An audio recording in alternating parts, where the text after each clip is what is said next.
Salam sejahtera untuk kita semua. Salam Om Swastiastu, Namo Buddhaya, salam kebajikan. Yang terhormat Bapak Dr. Gum Gumelar, FRMSI, dan yang terhormat Ibu Hermelia Megawati, SPSI MA, selaku dosen Psikologi Komunikasi Universitas Negeri Jakarta. Serta para peserta webinar pagi hari ini yang berbahagia. Semoga kita diberikan kesehatan selalu. Alhamdulillah, puji dan syukur kita panjatkan karena berkat rahmat-Nya kita diberi kesempatan untuk menimba ilmu bersama-sama dari para narasumber yang luar biasa ini yang akan dilakukan secara virtual. Pada hari ini kita akan mengikuti serangkaian acara webinar yang berjudul Meretas Gap Komunikasi Milenial dengan tagline Communication Makes Closer. Selamat pagi teman-teman semuanya. Selamat bergabung dalam acara webinar hari ini. Gimana nih teman-teman hari ini kabarnya? Semoga sehat selalu ya. Amin, semoga semuanya sehat selalu ya. Kalau Kak Farin sendiri gimana nih kabarnya? Alhamdulillah aku sehat. Kalau Kak Dila sendiri gimana nih? Alhamdulillah aku juga sehat. Oh iya, kita belum kenalan nih. Kenalin ya teman-teman, nama aku Dilaila. Kalau nama aku Farah Intan, tapi biasa dipanggil Farin. Jadi di sini kita bakal nemenin kalian sampai acara ini selesai. Jadi jangan bosan ya. Oh iya, jangan lupa teman-teman buat isi absen kehadiran ya. Buat linknya kalian bisa cek di kolom chatbox atau grup WhatsApp-nya ya. Jangan lupa absen teman-teman. Sebelumnya nih, kita pengen tahu dari mana aja sih teman-teman yang udah gabung di Zoom hari ini. Boleh dong absen di daerah mana aja, ditulis ya nama daerahnya di chat box. Ayo ditulis. Dari mana aja nih teman-teman? Wah, Ada yang dari Depok, dari Bogor, jauh-jauh dari Jogja. dan Jauh-jauh, dari Tangerang juga. iya. Wah, ada dari Papua loh, Kak. Wow. Lumayan jauh ya berarti ya. Oh, ada yang dari Aceh juga.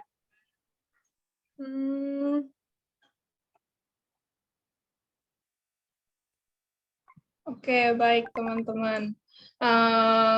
Lagi ada kesibukan apa aja nih selama PKM? Boleh dong ditulis juga di kolom chat box-nya. Katanya juga PPKM diperpanjang kan ya? Iya nih, PPKM diperpanjang jadi sampai akhir Juli. Iya, benar. Tulis lagi ya, biar kita banyak ngobrol. Nah, biar kita ngobrol nih. Teman-teman lagi sibuk apa aja? Oh, ada yang kuliah. Panitiaan Masih ada yang kuliah ya? yang belum selesai ya UASnya ya? Oh, ada yang sibuk ke drakor juga. Ada yang sibuk fangirling juga loh, Kak, ternyata. Oh. Iya, pokoknya tetap di rumah aja ya semuanya ya. Waktu yang di rumah aja. Kalau Kak Dila gimana nih? Kesibukannya apa aja sih? Kalau aku kesibukannya sih nonton ya, nggak beda jauh sih mungkin sama teman-teman semua yang ada tadi di kolom chat, nonton drakor juga sih, terus sama sibuk sama kucing juga, apalagi majikannya udah banyak kan kucingnya. Iya, kucing agak ribet gitu. Gitu sih. Kalau Kak Farin sendiri gimana nih kesibukannya? Kalau aku sih sama ya, masih ngedrakor juga, terus kepanitiaan juga, terus nyobain resep makanan yang kadang-kadang berhasil tapi kadang-kadang gagal juga. Sampai diomelin ya mungkin cucian numpuk. Iya, bener itu. Jadi agak males ya kalau nyuci alat masaknya. Gitu aja sih, pokoknya yang bisa dilakuin di rumah, aku lakuin di rumah. Pokoknya aku lakuin aja biar aku nggak bosen sama PPKM. Iya, Karena benar. kan kita, kalau dipikir-pikir udah mau 2 tahun juga ya di rumah aja, apalagi ditambah lagi PPKM nanti sampai akhir Juli. Pokoknya semoga semuanya betah-betah di rumah, karena kita ini bukan stuck di rumah, tapi kita itu aman di rumah. Jadi, aman di rumah aja ya. Dan jangan lupa vaksin. Iya, pokoknya vaksin ya semuanya ya. Ya. Oke, selanjutnya akan saya bacakan susunan acaranya. Pertama pembukaan, kedua pembacaan doa, ketiga pembacaan tata tertib, keempat sambutan, kelima pemaparan materi oleh narasumber sekaligus diskusi dan sesi tanya jawab, keenam dokumentasi, ketujuh penutup. Selanjutnya, kita akan memasuki sesi pembacaan doa yang dipimpin oleh salah satu rekan panitia kita, yaitu Fahri Hussein. Untuk Fahri Hussein, dipersilakan. Baik, terima kasih. Assalamualaikum warahmatullahi wabarakatuh. Terima kasih Kak Dila dan Kak Farin atas waktunya. Sebelum memulai acara pada pagi hari ini, alangkah baiknya kita berdoa menurut agama masing-masing yang beragama Islam. Saya akan pimpin. Bismillahirrahmanirrahim. Alhamdulillahirabbil alamin. Hamdan syakirin, hamdan na'imin, hamdan yu'afi ni'amahu wa yukafiru mazidah. Ya Rabbana lakal hamdu kama yanbaghi li jalwahik azim sultanik. Subhana nususi anta alika anta kamis ta'ala nafsik walakal hamdu hatta tarda walakal hamdu idza radita walakal hamdu ba'da ridha. Allahumma salli wa sallim ala sayyidina Muhammadin fil awalin wa salli wa sallim ala sayyidina Muhammadin fil akhirin wa salli wa sallim ala sayyidina Muhammadin fi kulli waqtin wahin wa salli wa sallim ala sayyidina Muhammadin fil mala'il a'la ila yaumiddin wa salli wa sallim ala sayyidina Muhammadin hatta tazil arda wa manaliha wa anta khairul warizin. Allahumma inna nastaghfiruka wa nastaghfiruka adyanana wa abdanana wa anfusana wa amalana wa ahlana wa kulla shay'in ataitana. Allahumma fasyahum fika nafika wa amanika wa zwarik min kulli syaitan min marid wa jabarin anid wa di'anin wa bisan bagin wa min syari kulli sin syari innaka kulli syai'in qadir. Allahumma bitaqwa wal istiqamah maujin batin nadama fil hal wal mal innaka sami'ud du'a. Wa sallallahu Allahumma bi jalalika wa jalalika ala sayyidina Muhammadin wa ala alihi wa sahbihi ajma'in warzuqna kamalan mutabatilan lahu zahiran wa batinan ya arhamar rahimin. Qad subhana rabbil izzati amma yasifun wassalamun alal mursalin walhamdulillahi rabbil alamin. Baik, saya berikan lagi pada Adila dan Kafarin. Lebih kurangnya mohon maaf. Assalamualaikum warahmatullahi wabarakatuh. Amin. Terima kasih kepada Kak Fahri Hussein. Semoga doa yang kita bacakan pada hari ini dapat membawa kelancaran pada jalannya acara hari ini. Selanjutnya, saya akan membacakan tata tertib selama webinar ini berlangsung. Tata tertib peserta webinar meretas giat keluarga di kehidupan milenial. 1. Seluruh peserta hanya diperbolehkan mengirimkan pesan berupa pertanyaan mengenai materi yang sedang berlangsung dengan format tanya _nama peserta _pertanyaan. 2. Seluruh peserta diperbolehkan on-cam saat acara berlangsung. 3. Seluruh peserta diwajibkan mengisi presensi pada link yang akan diberikan. 4. Seluruh peserta dilarang menggunakan rokok, vape, ataupun obat-obatan terlarang saat acara berlangsung. 5. Seluruh peserta dilarang menyalakan mic dan mengirimkan pesan yang melanggar sara atau tidak berhubungan dengan materi saat acara berlangsung. 6. Seluruh peserta yang ingin bertanya mengenai materi bisa melalui chat yang nantinya akan dibacakan oleh moderator. Mohon diperhatikan ya teman-teman setiap tata tertibnya demi kenyamanan bersama. Terima kasih. Baik, terima kasih Kak Farin. Selanjutnya, mari kita chat-chat lagi kali ya Kak Farin ya.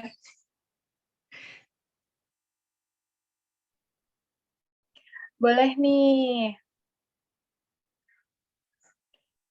Ah, teman-teman udah pada ngisi absensi kan ya? Jangan sampai kelewat tuh absensinya, teman-teman. Ya, ada di kolom chat ya. Ya, bisa kalian cek di situ. Karena absensi, siapa tahu kita nanti kan door prize ya kayak. Jadi kita tuh ngundinya dari absensi yang hadir yang bakalan diundi gitu. Sama yang aktif juga, Kak. Oh iya, bener. Yang aktif. Jadi nanti nanya ya teman-teman. Karena materi hari ini menarik sekali. Dan para narasumbernya juga keren-keren. Ya nggak sih, Kak? Iya, benar banget. Iya. Terus,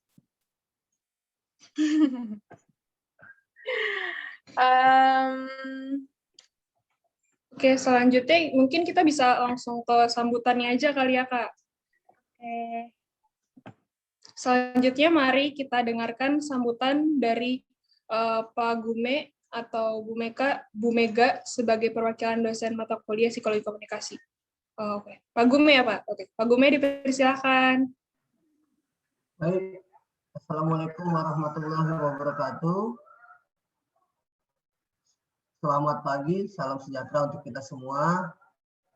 Alhamdulillah, puji syukur hari ini kita masih diberikan kesempatan dan kesehatan untuk bisa bergabung di dalam kegiatan webinar yang diselenggarakan dalam rangka pelaksanaan mata kuliah Psikologi Komunikasi. Untuk kelompok ini, temanya menarik, yaitu meretas gap komunikasi milenial. Memang selama ini komunikasi yang dijalankan oleh orang-orang milenial kadang-kadang sulit untuk ditangkap juga oleh orang-orang yang hidup di zaman kolonial. Gitu. Jadi memang perlu bagaimana caranya kita bisa membangun jembatan sehingga komunikasi yang dibangun menjadi tetap ideal, saling dipahami, saling mengerti sehingga tidak terjadi miskomunikasi. Apalagi di zaman saat ini, di mana berita hoax dan yang lainnya itu sangat mudah tersebar, sehingga dengan adanya webinar ini, saya berharap bahwa komunikasi di antara kita bisa berjalan dengan baik. Mungkin itu saja dari saya, dan mohon maaf saya tidak bisa ikut lanjut untuk kegiatan webinar ini sampai penuh, karena di depan saya ini sebenarnya ada 3 komputer yang menyala sehingga saya tidak bisa ikut lanjut kegiatan ini. Tapi saya berharap kegiatan ini memberikan manfaat buat kita semua, khususnya buat teman-teman yang hadir di acara webinar ini. Demikian dari saya. Terima kasih. Assalamualaikum warahmatullahi wabarakatuh. Waalaikumsalam warahmatullahi wabarakatuh. Terima kasih Pak Gume atas waktunya. Baik, selanjutnya mari kita dengarkan sambutan dari Ketua Pelaksana, yaitu Bang Rahman. Bang Rahman, dipersilakan. Baik, terima kasih MC. Assalamualaikum warahmatullahi wabarakatuh. Selamat pagi, salam sejahtera bagi kita semua. Puji dan syukur kita panjatkan kepada Tuhan Yang Maha Esa atas berkat dan karunia-Nya, sehingga pada hari ini kita masih diberikan kesehatan untuk dapat mengikuti webinar ini. Selamat datang kami ucapkan pada seluruh peserta webinar yang hadir. Saya ucapkan terima kasih juga atas kehadiran kawan-kawan di webinar ini. Jadi, seperti yang sudah diketahui, webinar ini berjudul Meretas Gap Komunikasi Milenial dengan tema penguatan peran keluarga di era milenial. Jadi, bisa dibilang itu keluarga adalah hal yang secara fisik hampir dimiliki semua orang. Tapi berbeda dengan hal fisik gitu. Kedekatan mental, terutama dengan keluarga ya, itu merupakan hal yang harus dibangun lewat komunikasi dan interaksi terus-menerus. Nah, seiring pesatnya perkembangan teknologi dan juga semakin mudahnya akses kita kepada komunikasi melalui media sosial, justru malah menciptakan sebuah gap gitu. Gap komunikasi antara anak milenial dengan orang tuanya atau juga keluarganya. Tentu ini adalah salah satu masalah yang kita hadapi gitu. Dan lewat webinar kali ini juga kita akan berusaha gitu, seperti kata judul, meretas gap komunikasi yang ada antara milenial dan keluarganya. Nah, dengan hadirnya kedua pembicara dan moderator, diharapkan kita dapat setidaknya menjadi tahu gitu mengenai masalah yang kita hadapi saat ini gitu. Karena bisa dikatakan gitu, pada hakikatnya keluarga lah yang merupakan tempat kita bermula gitu. Dan barangkali menjadi kawan terakhir kita bila kita merasa kesepian sekalipun.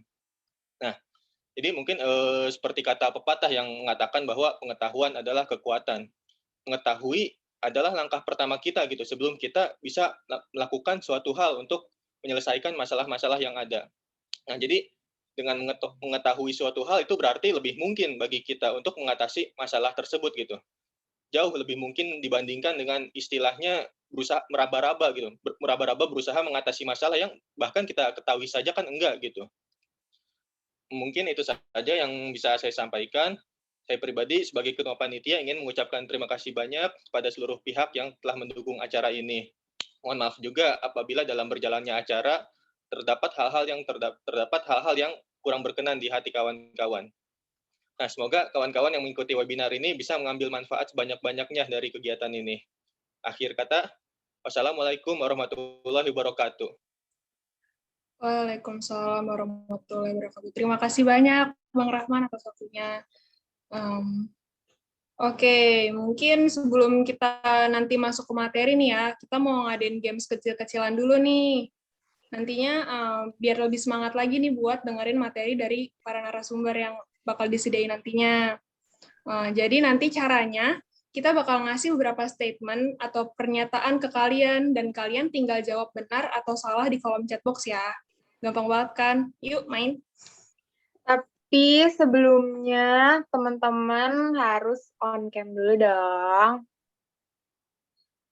Ya. Baik Pak Gume, terima kasih. Yuk teman-teman peserta on cam. Yang bisa on cam, dimohon on cam ya teman-teman. Ya.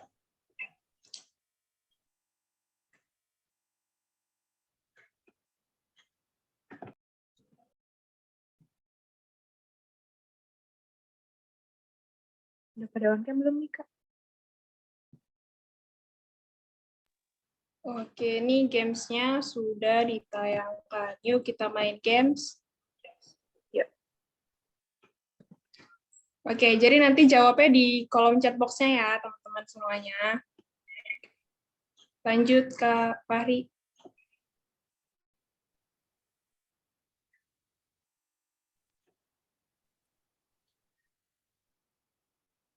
Jadi kalian nanti jawab ini benar atau salah pernyataan yang kita kasih. Nih, yang pertama ada Pangeran Harry lebih tinggi dibandingkan Pangeran William. Menurut teman-teman, pernyataan ini benar atau salah ya? Jawab ya di kolom chat box-nya. Kita tunggu berapa detik nih Kak? 10 detik ya? Ya, 15 detik. Nanti bakal dapat door prize yang aktif. Tenang aja guys, ini pasti ada door prize ya. Tidak usah khawatir.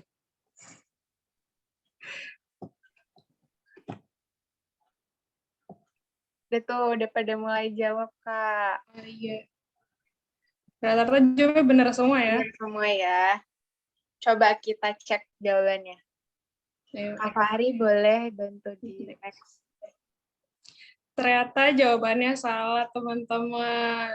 Ternyata Pangeran William itu tingginya 191 cm, sedangkan Pangeran Harry ini tingginya 186 cm. Jadinya lebih tinggian Pangeran William dibandingkan Pangeran Harry, begitu teman-teman. Oke, next ke pernyataan selanjutnya. Nih, pasti pada sering lihat kucing dong di jalanan. Banyak banget ya.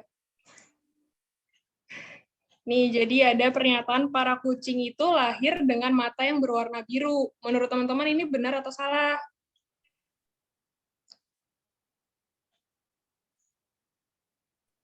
Ada yang bilang salah, ada yang bilang benar nih. Kata siapa ya? Aprilia Ayu salah. Iya, dari Tania benar. Kira-kira benar apa salah ya? Kata Chandrina benar, kata Tabita benar, tapi rata-rata bilang sih benar. Iya, bilang benar semua rata-rata ya. Walaupun ada beberapa tadi yang salah, kayak Diva ya. Gelard juga salah. Gimana kalau kita langsung lihat jawabannya, Kak? Oke, langsung aja Kak. Kak Fari boleh? Jadi jawabannya itu benar, teman-teman, karena semua kucing itu lahir dengan mata biru dikarenakan mata mereka ini belum memiliki melanin warna. Jadi mata biru adalah pigmen alami yang dimiliki oleh para kucing yang baru lahir. Makanya mungkin kalau misalkan ada beberapa teman-teman yang ngerawat kucing terus kayak lahiran, pasti sering dong ngelihat anaknya tuh matanya warna biru gitu kan. Padahal sebenarnya itu belum tentu warna mata aslinya. Begitu Aku teman-teman. sendiri baru tahu loh, Kak, karena kan aku nggak miara kucing ya, dan ngelihat kucing tuh kalau yang udah gede-gede doang, nggak pernah ngelihat yang baru lahirnya. Jadi ternyata emang dia warna biru semua ya pas baru lahir. Iya, aku juga ngiranya tuh emang, jadi aku tuh ngiranya, kan aku juga punya kucing kan ya. Iya. Jadi ngiranya kalau misalkan kucing aku lahiran, ih matanya biru, bagus nih. Ternyata itu belum mata aslinya. Jadi kayak dikerjain aja gitu. Padahal udah berharap banget matanya biru. Oke, lanjut kali, Kak, ya. Oke, boleh dilanjut. Nih, ada pernyataan selanjutnya. Cinderella, pada tahu dong pasti Cinderella. Cinderella ini merupakan film Disney princess pertama. Menurut teman-teman, benar atau salah? Wah, ada dari Titis, benar. Audi salah. Raisya salah. Tuh. Tapi rata-rata jawabnya salah nih. Tuh, Diva salah. Tania salah. Tuh, salah kata dia gitu. Kata Tania. Mickey Mouse, karena dia Mickey Mouse. Gimana ya, Mickey Mouse bukannya? Kita lihat bareng-barang jawabannya ya. Oke. Tapi dia salah. 1, 2, 3. Kapan kalau ternyata salah, jawabannya salah. Bukan Mickey Mouse, tapi ternyata Snow White dan para 7 kurcaci ini yang menjadi pertama kali rilis pada tahun 1937 pada bulan Desember. Iya, jadi teman-teman ada baru tahu semua kan. Gitu. Coba next, Kak. Masih ada lagi nggak? Udah nggak ada ya? Ya, udah habis. Udah terakhir. Oke deh. Ya, teman-teman. Oke deh, begitulah akhir dari games hari ini ya teman-teman semuanya ya. Iya. Gimana teman-teman? Pada bener gak nih jawabnya sama pernyataan yang tadi dikasih? Pada baru tahu juga kan sama pernyataan-pernyataan yang baru aja kita kasih. Karena aku sendiri semoga juga baru tahu ya, Kak. Kalau Kak Dila gimana? Aku juga baru tahu siap lagi pas kemarin kita nyari-nyari ya Kak Farin. Iya, jadi baru tahu banget juga. Oke deh. Oke, semoga games ini bisa nambah semangat kita buat dengerin materi yang bakal disampaikan sama teman-teman narasumber nantinya ya. Oke, jadi teman-teman, hari ini kan kita akan mengikuti webinar dengan judul Meretas Gap Komunikasi Milenial. Sebelumnya, teman-teman di sini ada nggak sih yang tahu apa arti dari meretas gap komunikasi milenial? Kalau yang tahu boleh ya dijawab di chat box. Kita tunggu.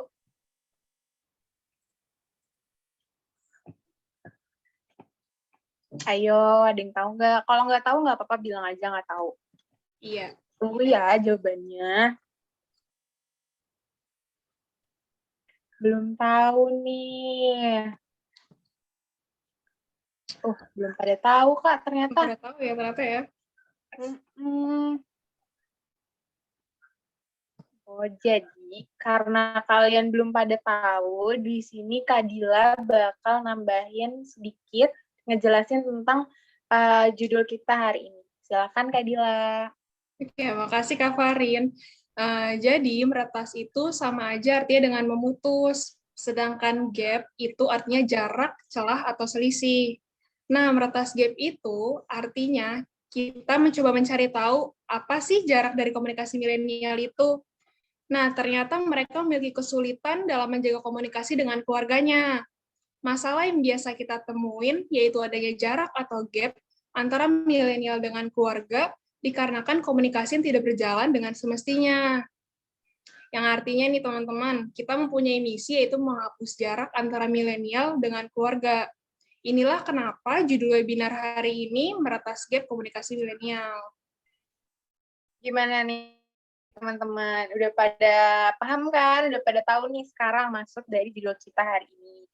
Oh iya teman-teman, pokoknya ikutin terus acara ini sampai akhir ya, karena nanti bakalan ada door prize. Ini beneran dikasih door prize loh, nggak bohong-bohong. Iya. Lumayan deh buat beli kuota ya, Kak. Iya benar banget, lumayan banget ya buat internetan, apalagi PPKM gini kan. Iya benar. Pokoknya aktif, pokoknya stay tune terus deh sampai akhir acara ya teman-teman. Sebelum memasuki pemaparan materi, aku akan membacakan peraturan pertanyaan untuk sesi tanya-jawab nanti. Peraturan sesi tanya-jawab. Pertanyaan terbagi menjadi 2, yaitu pertanyaan yang berasal dari list di grup WhatsApp peserta dan pertanyaan yang dikirim langsung pada chat box Zoom. Yang kedua, narasumber akan menjawab terlebih dahulu pertanyaan yang telah di-list pada grup peserta, kemudian setelahnya baru akan menjawab pertanyaan yang ada di chat box. Yang ketiga, pertanyaan yang akan dijawab dari list grup peserta yaitu sebanyak maksimal 2 pertanyaan dan dari chat box sebanyak maksimal 2 pertanyaan. Keempat, peserta yang ingin bertanya melalui chat box Zoom diperbolehkan mengirimkan pertanyaannya sejak penjelasan materi dimulai dengan menggunakan format tanya _nama peserta _pertanyaan. Kelima, setelah narasumber menjawab pertanyaan, peserta yang bersangkutan dipersilakan untuk merespon jawabannya yang telah diberikan. Nomor 6, pertanyaan tidak diperbolehkan mengandung unsur sara, melecehkan, atau bermuatan negatif. Tolong diperhatikan ya, teman-teman. Selanjutnya, pemaparan materi yang akan dimoderatori oleh Kak Diva Anissa Yasmin. Sebelumnya, Kak Dila akan membacakan CV moderator yang akan memimpin acara ini. Silakan, Kak Dila. Oke, baik. Terima kasih, Kak Farin. Sambil menunggu teman-teman. Oke, udah keluar. Berikut akan saya bacakan CV moderator yang akan memandu jalannya penyampaian materi pada hari ini, yaitu Diva Anissa Yasmin, biasa dipanggil Kak Diva. Kak Diva merupakan seorang mahasiswi dari Universitas Negeri Jakarta, jurusan Pendidikan Psikologi dari tahun 2019 hingga sekarang. Kak Diva memiliki pengalaman sebagai freelancer pengawas ujian pada tahun 2018 hingga 2020 di Kalbis Institute. Penghargaan yang dimiliki oleh Kak Diva ialah sebagai peserta unggul Digital Bootcamp Ruang Guru pada tahun 2018. Kak Diva juga merupakan orang yang persuasif, juga memiliki keterampilan dalam membagi waktu serta dapat menggunakan Microsoft dan Google Futures. Kak Diva memiliki minat dalam membaca dan melakukan seni dekoratif. Untuk menghubungi Kak Diva dapat melalui divaanissa@gmail.com atau dapat menghubungi pada kontak yang tertera. Baik, sebelum materi dimulai, para peserta yang memiliki pertanyaan dipersilahkan untuk mengirim pertanyaan di chat box atau kolom komentar yang nantinya akan dijawab setelah pemaparan materi selesai. Baik, pada Kak Diva Anissa Yasmin dipersilahkan. Baik, terima kasih kepada Kak Farin dan Kak Dila. Halo, selamat pagi. Selanjutnya, aku, Diva Anissa, selaku moderator kita pada hari ini, akan membacakan CV pemateri kita pada hari ini. Dimulai dari pemateri pertama. Dimulai dari CV materi pertama kita pada hari ini, Muhammad Helmi Muzaki, atau dikenal juga sebagai Bang Helmi, merupakan seorang mahasiswa psikologi di Universitas Negeri Jakarta. Bang Helmi merupakan individu yang memiliki ketertarikan dalam bidang komputer, bahasa Jepang, dan fenomena psikologis. Kemampuan Bang Helmi antara lain adalah video editing, Photoshop, computer features, dan Android features. Bang Helmi memiliki pengalaman sebagai editor video psikoedukasi dan pengoperasian program Sony Vegas 13. Bang Helmi dapat dihubungi melalui helmi32123@gmail.com atau di kontak yang tertera. Ya, mari kita berkenalan dengan Bang Helmi. Halo. Ya, halo Bang Helmi, selamat pagi. Selamat pagi. Ya, bagaimana kabarnya Bang Helmi? Alhamdulillah baik. Gimana kabar Kak Diva? Baik, alhamdulillah. Bang Helmi. Oke. Iya. Lanjut dengan pemateri kedua kita pada hari ini.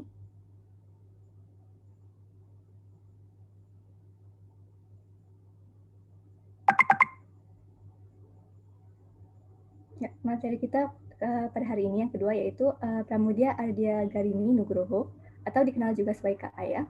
Kak Aya merupakan seorang mahasiswi psikologi di Universitas Negeri Jakarta.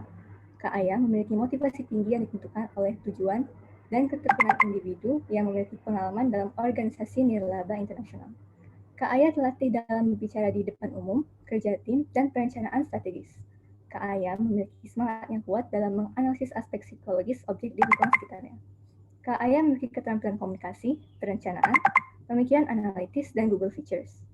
Penghargaan yang diraih oleh Kak Aya antara lain adalah Brand Ambassador dari Product Career Matcha 2017 dan juara 1 Lomba Puisi Nasional Kedutaan Australia 2015. Kak Aya memiliki pengalaman sebagai pendiri platform pendidikan dan motivasi di @arahmatahati.id, koordinator laporan pengembangan anggota organisasi di ISEC UNJ, Ketua Divisi Program Youth Lead dan Koordinator Kemitraan Hubungan Internasional ISEC UNJ. Kak Aya dapat dihubungi melalui pramudiaardagarini@gmail.com atau di kontak lain yang tertera. Ya, mari kita berkenal dengan Kak Aya. Halo Kak Aya, selamat pagi. Halo semuanya, pagi juga. Bagaimana kabarnya Kak Aya? Alhamdulillah baik, dan tetap semangat dong. Ya, makasih Kak Aya. Selanjutnya saya serahkan kepada Bang Helmi selaku pemateri pertama kita pada hari ini. Ya, dipersilakan Bang Helmi. Ya, baik. Terima kasih Kak Diva. Langsung saja ya ke materinya. Baik. Assalamualaikum warahmatullahi wabarakatuh. Perkenalkan, nama saya Muhammad Helmi Muzaki. Dan pada kesempatan ini saya akan memaparkan materi mengenai peran psikologi komunikasi dalam kehidupan milenial. Bisa di next? Pertama-tama tuh apa sih itu psikologi komunikasi? Nah, jadi saya bakal ngejelasin pengertian dari kata per kata dulu ya. Jadi kata psikologi itu berasal dari bahasa Latin, itu psyche yang artinya jiwa, dan logos yang artinya kata atau wacana. Kemudian George Armitage Miller juga mendefinisikan bahwa psychology is the science that attempt to describe, predict, and control mental and behavioral event. Yang artinya itu, psikologi itu adalah studi ilmiah yang berusaha untuk mendeskripsikan, memprediksi, dan mengontrol mental dan peristiwa perilaku tertentu. Bisa di next? Nah, terambahkan tadi kan psikologi, sekarang komunikasi. Nah, jadi untuk komunikasi, saya ada dua pengertian. Yang pertama itu ada Hofland dan Davis. Jadi kalau yang Hofland itu, beliau mendefinisikan komunikasi itu sebagai sebuah proses di mana individu memancarkan stimulus dengan tujuan untuk memodifikasi perilaku individu lainnya. Kemudian untuk yang Davis itu, beliau menjelaskan komunikasi itu adalah sebuah proses pertukaran informasi dari satu orang ke orang lainnya gitu. Jadi kalau misalnya kita gabungin, komunikasi itu adalah proses pemindahan informasi antar individu yang bertujuan untuk memodifikasi perilaku individu yang tuju. Nah, jadi karena kita udah tahu tadi apa itu psikologi dan komunikasi, kalau misalnya digabung, psikologi komunikasi itu adalah ilmu yang berusaha menguraikan, meramalkan, dan mengendalikan peristiwa mental dan behavioral dalam sebuah komunikasi. Bisa di next? Nah, jadi kalau misalnya dengan kita mengetahui apa sih itu psikologi komunikasi, kita tuh jadi bisa makin aware ya dalam berkomunikasi biar jadi lebih efektif. Nah, pertanyaannya itu gimana sih komunikasi yang efektif itu? Apa sih tanda-tandanya? Nah, di sini tuh saya ada 5 poin ya. Jadi yang pertama itu pengertian. Jadi maksudnya pengertiannya itu adalah penerimaan yang cermat dari isi stimulus seperti yang dimaksudkan oleh komunikator. Atau lebih bahasa yang lebih gampangnya itu kayak si pendengar itu ngerti apa yang diomongin oleh si pembicara. Nah, yang kedua itu ada kesenangan. Nah, maksudnya itu adalah komunikasi yang dilakukan itu menimbulkan sebuah rasa senang. Jadi masing-masing pihak itu menjadi senang gitu. Jadi komunikasi yang dibuat itu menjadikan hubungan antar pihak itu jadi semakin hangat, akrab, dan menyenangkan gitu. Nah, yang ketiga itu ada mempengaruhi sikap. Jadi komunikasi yang efektif itu bisa mempengaruhi sikap orang lain. Nah, biasanya itu kita nyebutnya itu sebagai komunikasi persuasif.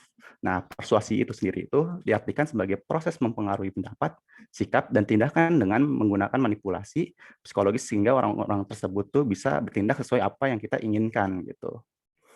Nah, yang keempat itu adalah hubungan sosial yang baik. Jadi manusia itu kan pada dasarnya itu adalah makhluk sosial ya, yang nggak tahan hidup sendiri gitu. Tentu saja hubungan yang sosial yang dimaksud itu bukan hubungan sosial negatif gitu kan. Kita pasti pengennya yang hubungan sosial yang positif gitu. Oleh karena itu, salah satu tanda komunikasi yang efektif adalah menghasilkan hubungan sosial yang positif gitu. Habis itu yang terakhir adalah tindakan. Nah, kalau tindakan itu bisa dibilang hasil dari keempat poin sebelumnya. Karena buat nimbulin tindakan itu, kita harus berhasil menanamkan pengertian kepada pihak yang dituju, habis itu membentuk dan mengubah sikap dari pihak yang dituju gitu. Habis itu juga menumbuhkan hubungan yang baik terhadap pihak yang dituju gitu. Bisa di next. Ya, sekarang kita masuk ke milenial. Jadi milenial sendiri itu adalah sebuah istilah yang berasal dari bahasa Inggris ya, pasti udah pada tahu kan ya, apa millennials apa pronunciation juga 11 sama Indo sama Inggris itu, yang dicetuskan oleh dua pakar sejarah dan penulis dari Amerika Serikat, yaitu William Strauss dan Neil Howe dalam beberapa bukunya. Nah, orang-orang yang disebut generasi milenial itu menurut jurnal yang saya dapatkan itu lahir pada tahun 1980-an sampai tahun 2000. Jadi ya bisa kita bilang kalau misalnya generasi milenial itu adalah generasi yang cukup muda gitu. Soalnya rata-rata umurnya itu 15 sampai 34 tahun. Nah, munculnya generasi ini tuh ditandain oleh berkembangnya teknologi informasi. Jadi mereka tuh tumbuh di lingkungan di mana orang-orang tuh udah banyak yang pakai teknologi, walaupun lebih canggihan generasi Z, tapi di generasi milenial itu teknologi udah bisa dibilang cukup berkembang gitu, kayak misalnya internet atau media sosial gitu. Nah, generasi ini juga bisa dibilang inovator, karena generasi ini tuh sangat memanfaatkan teknologi yang sudah berkembang dalam mencari, belajar, sampai kerja gitu pada lingkungannya untuk melakukan perubahan di dalam beberapa aspek kehidupannya. Nah, kalau misalnya kita bandingkan dengan generasi sebelumnya, kayak misalnya generasi ayah kita atau kakek kita, pada zaman-zaman itu tuh nyari ilmu aja susah gitu kan. Jadi kalau misalnya di zaman ayah atau kakek kita dulu tuh, kita kalau misalnya pengen nyari ilmu tuh mesti lewat buku atau kayak ke perpustakaan dulu, atau ke toko buku dulu, atau juga bisa nyari orang yang lebih pintar buat kita gurui gitu. Nah, kalau misalnya di generasi milenial ini tuh nyari ilmu tuh gampang banget. Misalnya kalau misalnya misalnya contohnya ya, kalau misalnya kita pengen bikin gitu nasi goreng gitu, kita misalnya pengen tahu bahan-bahannya itu, ya kita bisa nyari di Google tuh banyak banget hasilnya dan juga beragam gitu kan. Kalau misalnya kita mau tahu tutorial masaknya juga bisa di search di YouTube kan, gimana sih cara masaknya gitu kan, itu juga bakal banyak itu cara masak itu beragam banget YouTube. Nah, generasi milenial ini juga pandai bersosialisasi, terutama dalam komunitas yang diikuti. Dengan dibekali teknologi yang canggih, mereka itu bisa bersosialisasi dengan mudah melalui media sosial gitu. Soalnya misalnya di media sosial itu nyari stranger gitu buat diajakin kenalan tuh gampang banget. Apalagi kalau misalnya nyari stranger yang punya hobi yang sama kita gitu kan. Kayak misalnya contohnya kita tuh hobinya tuh demen reptil gitu kan. Ya udah, kita misalnya pengen nyari stranger yang demen reptil juga, tinggal buka Facebook. Habis itu kalau misalnya di Facebook tuh ada search bar-nya itu, tinggal di search aja kayak grup pecinta reptil Indonesia gitu. Ya udah, di situ bakal ketemu banyak banget pastinya. Nah, habis itu kita cari aja yang rame gitu atau yang aktif banget gitu. Habis itu kita tinggal join. Habis itu ya udah, kita bisa langsung kenalan sama orang-orang yang demen reptil sama kita gitu. Habis itu generasi milenial itu adalah generasi yang kreatif. Mereka itu bisa dibilang lebih kreatif ya menurut saya dibandingkan generasi sebelumnya. Soalnya ada internet. Nah, internet itu internet itu ngasih mereka referensi dari berbagai penjuru dunia itu. Mereka benar-benar ngefasilitasin banget gitu. Nah, kita ambil contoh gampangnya itu YouTube lah. Kita misalnya mau bikin konten di YouTube, misalnya kita bingung pengen bikin apa, ya udah kita bisa tinggal nyari video-video orang di luar kayak di LA atau US maksudnya, atau enggak di Eropa sana gitu, buat kita bikin versi kita sendiri gitu, kita ubah kayak kita ATM, amati, tiru, modifikasi gitu. Contohnya kayak misalnya kalian tahu tuh channel Indonesia yang namanya Kok Bisa. Nah itu Kok Bisa itu punya konsep yang mirip banget sama channel luar namanya Kergezard. Cuman yang bedanya itu pendekatan ilmunya aja. Soalnya kalau pada dasarnya itu mereka berdua itu adalah channel yang ngesajiin ilmu pengetahuan umum dengan bentuk animasi gitu yang unik, yang lucu gitu. Nah, cuman ya bedanya itu ya itu pendekatan ilmunya gitu. Kalau misalnya Kok Bisa itu lebih ke Indonesia banget pendekatannya. Kalau misalnya Kergezard itu lebih ke internasional gitu. Nah, habis itu generasi milenial ini juga nggak sungkan ya buat debat di depan publik gitu. Soalnya mereka punya bekal pengetahuan yang didapat secara gratis lewat internet. Gitu. Mereka punya pemikiran yang cukup luas ya. Soalnya atau nggak kalau misalnya orang zaman sekarang tuh bilangnya open minded gitu kan. Kalau misalnya jadi misalnya ada yang sesuatu yang menurut dia kurang tepat atau ada yang salah gitu, dia pasti bakal berargumen gitu. Terus kalau contohnya contoh paling gampangnya itu Twitter. Jadi kalau misalnya kita pengen nyari orang ngadu argumen tuh tinggal cari aja di trending in Indonesia, bisa kan di Twitter tuh ada tuh trendingnya kan. Tinggal cari thread-thread yang lagi rame, ya udah itu di situ banyak banget orang debat di situ kan. Bisa di next.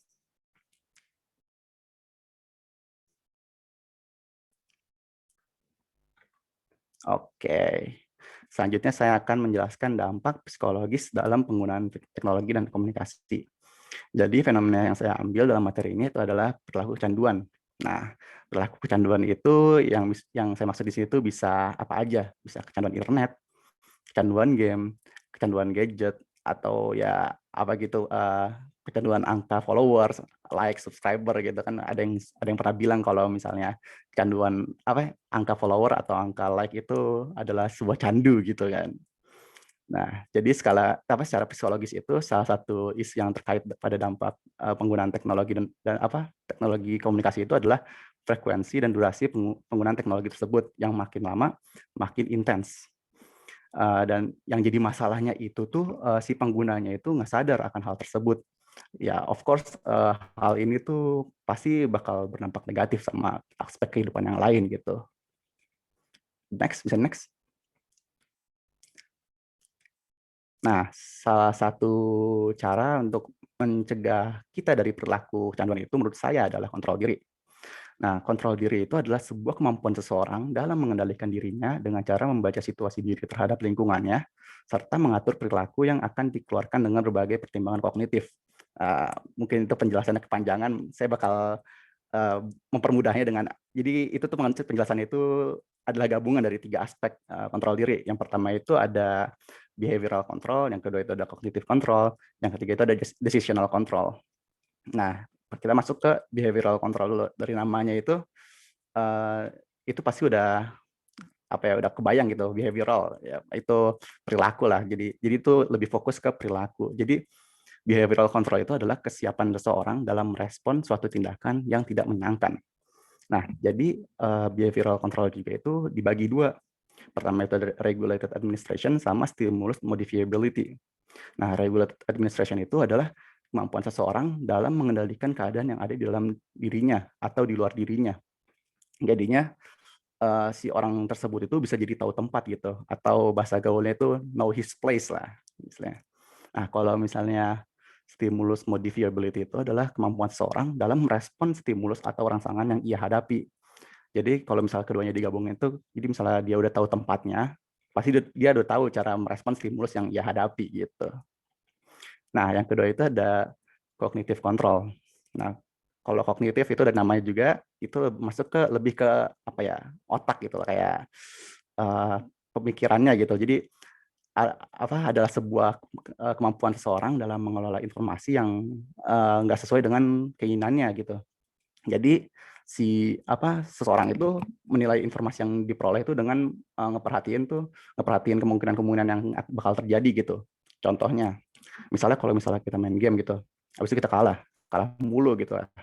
Nah, kita kan bisa sabar atau nggak bisa marah kan. Nah, di situ tuh otak kita itu mikir kemungkinan-kemungkinan yang bakal terjadi gitu. Maksudnya konsekuensi yang akan terjadi itu apa aja. Kalau misalnya kita marah contohnya, kalau misalnya kita marah, siapa tahu kita bisa mukul keyboard lah atau banding keyboard, lempar mouse lah. Jadi rusak gitu. Jadinya kita ke depannya nggak bisa main game lagi atau nggak bisa sabar. Nah, kalau misalnya sabar, otak kita mikir kalau misalnya kita dengan nahan diri aja ya gaming gear kita tuh ya aman gitu. Jadi ke depannya kita bisa main game lagi gitu. Nah, kalau misalnya yang ketiga tuh adalah decisional control. Nah, decisional control itu lebih ke hati nuraninya. Jadi decisional control itu adalah kemampuan seseorang dalam memilih atau mengontrol tindakan yang sesuai dengan hati nuraninya. Kalau misalnya cognitive control itu yang ngasih informasinya, nah decisional control ini tuh yang milih gitu. Jadi misalnya pakai contoh sebelumnya, si kognitif itu mikirin konsekuensi kalau misalnya kita marah atau sabar. Nah, decisional itu yang milih kita lebih baik marah atau sabar gitu. Yang tahu cuma kita sendiri aja gitu. Bisa di next. Ya, kemudian nah ini ada faktor-faktor yang mempengaruhi kontrol diri. Itu ada dua. Yang pertama itu ada faktor internal dari dalam diri kita sama faktor eksternal dari luar diri kita. Nah, kalau misalnya faktor internal itu sering banget dikaitin sama yang namanya usia seseorang. Jadi, kalau misalnya usia yang makin dewasa, kemampuan buat ngontrol dirinya itu makin baik gitu. Nah, kalau misalnya faktor eksternal itu ya seperti sebelumnya yang saya omongin itu asal dari luar diri kita, kayak misalnya kayak lingkungan keluarga, lingkungan pergaulan, apalagi tongkrongan gitu kan. Habis itu kayak ya lingkungan masyarakat yang dia ada di rumah atau di sekolah dan lain-lainnya lah. Nah, dari berbagai macam faktor eksternal itu, yang paling penting itu adalah lingkungan keluarga. Soalnya lingkungan keluarga itu adalah lingkungan pertama sekaligus terpenting bagi seseorang dalam mengembangkan kontrol diri waktu dia masih kecil gitu. Jadi orang tua itu punya peran penting banget dalam mengontrol kehidupan anaknya. Kalau misalnya si orang tuanya itu udah ngedidik anaknya kayak sikap disiplin, habis pikir positif, sama konsisten dalam segala hal tuh, jadi sikap-sikap tersebut tuh jadi contoh kontrol diri itu yang buat anaknya dari kecil sampai dewasa gitu. Bisa di next. Baik, kayaknya kira-kira segitu saja materi yang bisa saya sampaikan. Mohon maaf jika ada kesalahan dalam penyampaian maupun isi materi. Sekian saya. Wassalamualaikum warahmatullahi wabarakatuh. Baik, saya kembalikan ke Kak Diva sebagai moderator. Ya, terima kasih Helmi atas materi yang sungguh menarik dan tentu bermanfaat bagi kita semua. Selanjutnya, saya serahkan pada Kak Aya selaku materi pada hari ini. Silakan ya. Baik, terima kasih Kak Diva atas waktu dan kesempatan yang telah diberikan. Lalu di sini dengan saya Pramudia Ardiagarini, namun teman-teman bisa memanggil saya Aya.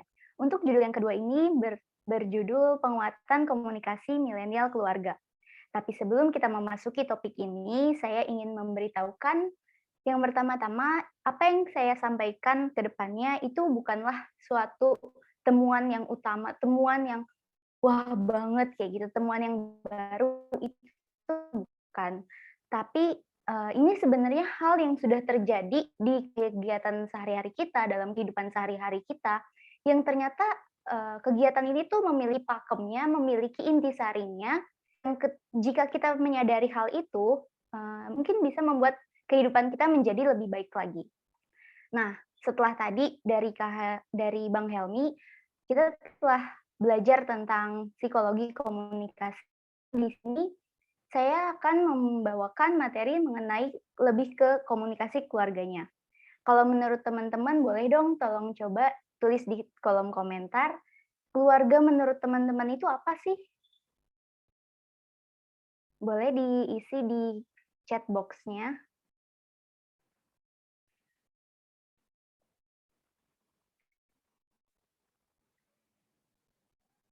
Orang terdekat. Harta yang paling berharga, Kak. Kayak lagu ya. Support system, ya bener banget sih. Oke, next. Orang yang bisa jadi rumah buat satu sama lain. Buat satu sama lain. Wah, ini keren banget ya kata-katanya. Oke, bisa di next kakak operator.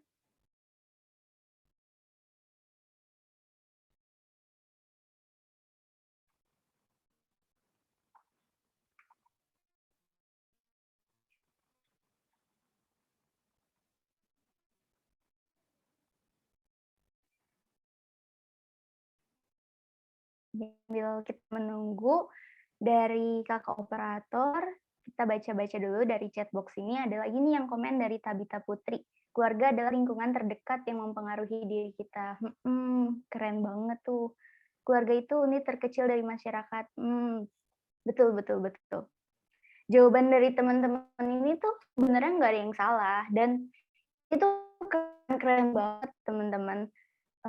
Dari kata-katanya tuh kayak rumah satu sama lain, bisa jadi support system, kebersamaan, dan keberhargaan. Itu tuh kata-kata kunci sebenarnya ya, untuk menjawab dari pertanyaan yang sebelumnya.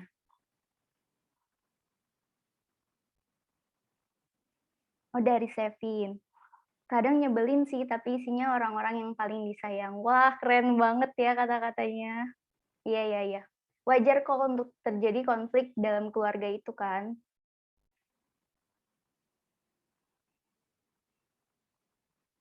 Mana nih kakak operatornya?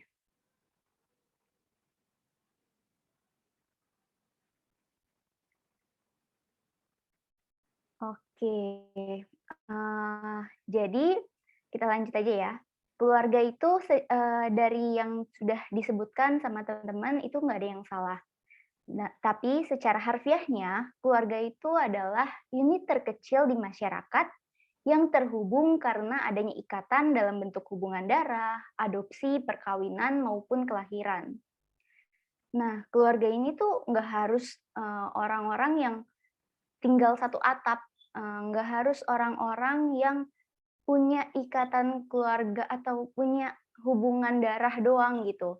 Tapi juga orang-orang yang bisa memahami, yang bisa mensupport satu sama lain gitu.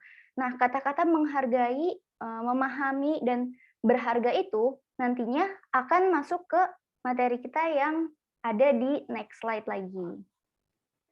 Tapi karena kita di sini bukan untuk sekadar basa-basi, jadi ada beberapa topik yang akan kita diskusikan pada hari ini.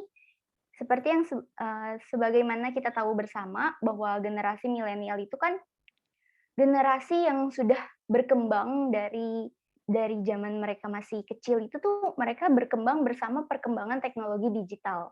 Nah, di sini ada 2 topik yang akan kita bicarakan.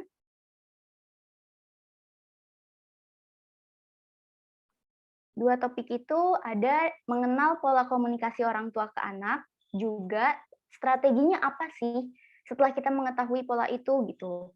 Jadi kalau misalnya setelah kita mengetahui pola komunikasi orang tua kita sama anak gitu, itu langkah selanjutnya apa yang harus kita lakukan. Nah,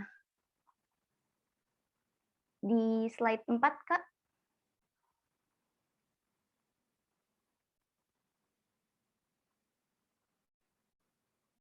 Slide 4-nya. Nah, kalau di sini ada pertanyaan nih, apakah kaum milenial lebih kreatif? Jawabannya yes. Kenapa milenial itu lebih kreatif? Karena keterampilan milenial itu diiringi bersamaan dengan perkembangan teknologi digital. Jadi, kalau misalnya tadi tuh kata Bang Helmi, itu kan kalau dulu tuh kita mau cari ilmu itu harus ke toko buku dulu, harus beli koran dulu, harus beli majalah dulu gitu. Tapi kalau sekarang orang rebahan aja itu tuh bisa tahu informasi dari negara lain, bahkan dari belahan dunia lain gitu, dari benua lain. Nah, jadi beda banget kan. Kalau dulu harus effort-nya tuh lebih banyak gitu. Tapi kalau sekarang itu effort-nya lebih sedikit, tapi yang kita tahu tuh bisa lebih banyak lewat perkembangan teknologi digital itu. Nah, di sini ada perilaku generasi milenial, khasnya nih gayanya. generasi milenial itu tuh yang kedua tuh multitasking. Biasanya nih kayak orang-orang yang anak-anak muda gitu kan, ngerjain tugas sambil ngerjain tugas organisasi gitu. Kan kayak maksudnya sih itu biar bisa lebih cepat selesai, biar bisa ke-handle, karena ngejar deadline gitu kan. Tapi ternyata multitasking itu punya dampak yang kurang baik gitu loh teman-teman. Nah, dari waktu itu sendiri yang tadinya kita niatnya itu mau lebih cepat, ternyata itu justru malah bikin pekerjaan kita itu lebih lama. Karena ketika kita mengerjakan dari multitasking itu, kita kan mengerjakan beberapa tugas kan. Nah, dari kita mengerjakan beberapa tugas itu, otak kita itu terbagi, otak kita bercabang. Jadinya effort yang dikeluarkan sama otak kita itu lebih besar. Jadi nggak optimal gitu. Nah, dari waktu itu, dari kemampuan dari waktu itu tuh jadi yang tadinya mau biar cepat deadline gitu, tapi malah jadinya nggak kelar. Gitu. Yang harusnya bisa lebih optimal kalau misalnya kita fokusin ke satu hal dulu gitu. Sama yang dilakuin secara bersamaan, ternyata justru malah lebih optimalnya kalau kita melakukannya di satu waktu aja. Nah, karena otak kita itu bekerja secara bercabang dan bekerja lebih mengeluarkan effort, itu juga mempengaruhi kinerja otak kita dalam menggunakan daya ingat. Makanya kita sering kan kayak merasa, oh iya, tadi ada tugas apa ya? Atau sesimpel kayak, oh iya, tadi tuh yang dibahas apa ya gitu. Kita jadi mudah lupa gitu kan. Nah, dari mudah lupa itu, dari ngerjain yang bercabang itu, yang multitasking itu ada yang sampai kalau ngerjain sampai jam 12 malam, atau bahkan ada yang sampai begadang jam 3 pagi karena ngerjain tugas gitu. Itu ada yang sampai minum kopi, karena kerjaannya tuh banyak, dan mereka mengejar deadline gitu kan. Nah, pertanyaannya, apakah badan mereka cukup kuat? Apakah kesehatan mereka bisa terjamin kalau misalkan mereka melakukan multitasking itu? Jawabannya kan belum tentu. Karena kalau kita terus-terusan maksa diri kita untuk terus melakukan pekerjaan yang ekstra dan memaksa diri kita untuk tetap kuat, misalnya lewat kopi kayak gitu, atau maksa diri kita untuk tetap begadang kayak gitu, itu kan jadinya nggak bagus untuk kesehatan kita. Makanya sampai ada yang kena mah, apalagi kena lambung kayak gitu-gitu. Apalagi sekarang itu kan ada di musim pandemi kan. Nah, di musim pandemi ini kesehatan itu perlu kita perhatikan lebih ekstra. Makanya kita juga harus lebih memperhatikan kegiatan kita dalam memanage waktu. Nah, multitasking ini juga ada hubungannya sama manajemen waktu. Masalahnya milenial, yang kalau kata orang-orang generasi milenial tuh udah nggak punya masalah lagi. Karena misalnya nih, mereka nggak tahu nih cara ngerakit kursi kayak gimana sih. Tapi sekarang kalau generasi milenial nih, itu ngerakit kursi nggak tahu caranya, bisa searching di YouTube, bisa cari tutorialnya kayak gitu. Atau misalnya barang hilang, aduh aku lupa nih tadi naruhnya di mana ya, kayak gitu kan. Nah, sekarang itu udah ada tuh yang kalau di iklan di Shopee itu tuh suka ada alat yang kecil gitu, terus bisa di-call gitu untuk nyari benda yang hilang itu, secanggih itu di teknologi digital ini gitu kan. Next. Nah, ini untuk gambaran aja sih teman-teman. Contoh perilaku yang berubah di generasi milenial ini.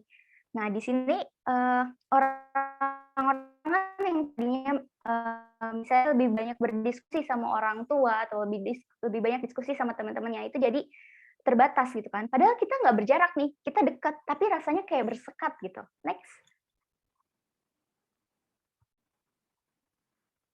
Nah, di sini kita masuk untuk pola komunikasi orang tua anak.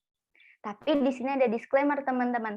Kalau dengan kita memahami pola komunikasi ini bukan berarti kita menjadi menyalahkan, oh iya gue karena dulunya kasihnya, diasuhnya atau dibiasakan untuk menjalani pola komunikasi ini sih, jadi gue kayak gini. Bukan ya, bukan untuk seperti itu.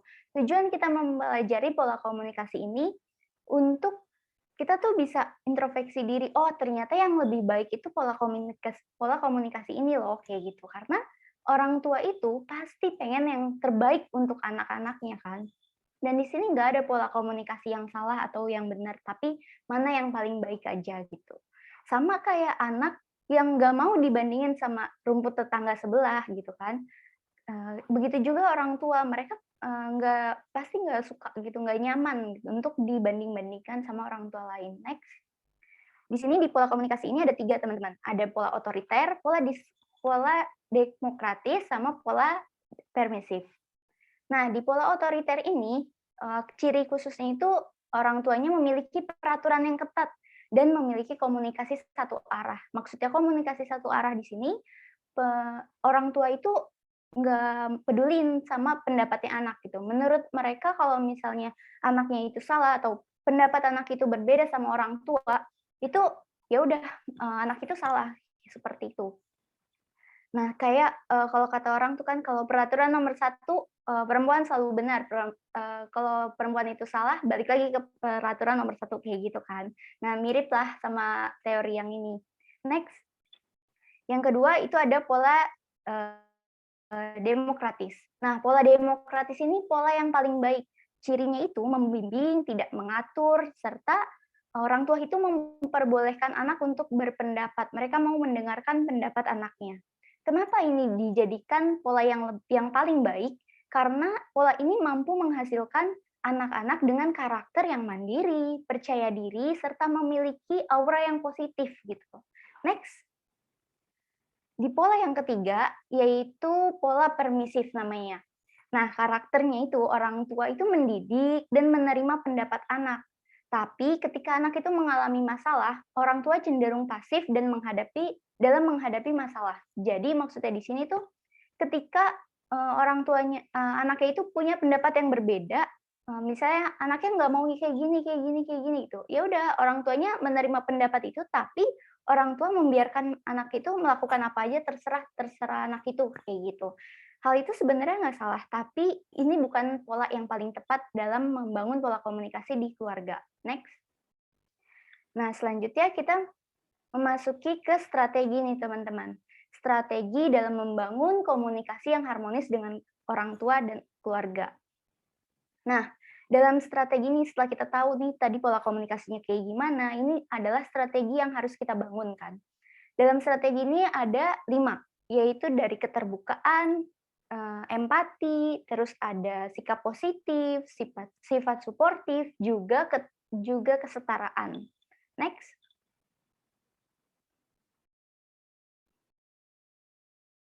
Nah, yang pertama itu keterbukaan. Untuk bisa terbuka sama orang tua itu emang, atau untuk bisa terbuka sama keluarga deh, itu emang bukan hal yang mudah kan, tapi bukan hal yang nggak mungkin juga.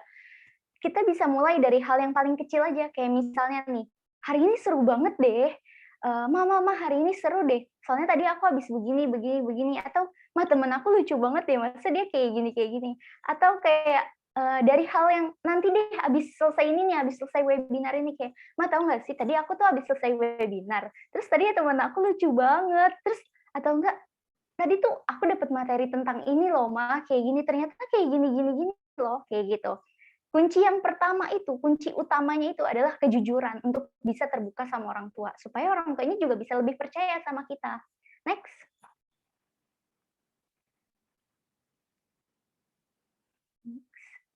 Yang kedua, itu ada empati.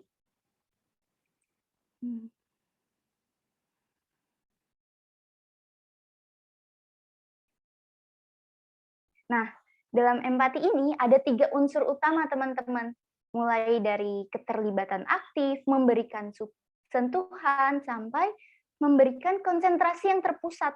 Jadi maksudnya dalam empati ini, itu bukan cuma tentang gimana sih caranya supaya kita jadi pendengar yang baik, tapi juga gimana caranya supaya kita bisa memahami apa sih, atau gimana sih rasanya kalau kita ada di posisi lawan bicara itu. Kita nggak mau kan kalau misalnya lagi ngomong terus dicuekin, atau kita lagi ngomong terus orang yang diajak ngomong tuh malah main HP doang gitu. Atau kalau yang zaman digital ini nih, kita lagi ngomong nih, kita udah ngechat gitu terus di ghosting gitu kan, nggak seru kan kayak gitu, nggak enak gitu, nggak nyaman. Next, itulah di situ empati berperan. Nah, di sini ada yang strategi ketiga. Strategi ketiga ini sikap mendukung.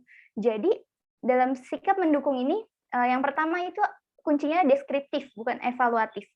Nah, maksudnya deskriptif itu, kita mampu menggambarkan gimana sih orang itu dalam mengalami masalah itu gitu. Jadi, bukan mengevaluatif, bukan ketika misalnya ada orang yang lagi cerita gitu, kita malah mengevaluasi ceritanya gitu, bukan tentang evaluasinya, tapi tentang menggambarkan masalahnya itu gitu. Terus yang kedua itu spontan, bukan strategis. Maksudnya spontan ini itu terjadi secara ngalir aja gitu, bukan secara yang strategis yang oh kamu harusnya begini, begini, begini, begini, bukan yang seperti itu gitu. Nah, yang ketiga itu profesional. Profesional itu berbeda sama profesional. Maksudnya profesional di sini itu fleksibel gitu loh teman-teman. Kayak misalnya, oh kita emang nih temannya si A gitu kan. Tapi kalau misalnya si A itu salah, ya berarti kita harus tegur. Kalau misalnya si A itu benar, ya berarti kita harus dukung kayak gitu. Bukan berarti kita temannya si A, dia itu salah atau benar, kita terus dukung dia gitu. Itu bukan kayak seperti itu ya teman-teman. Next.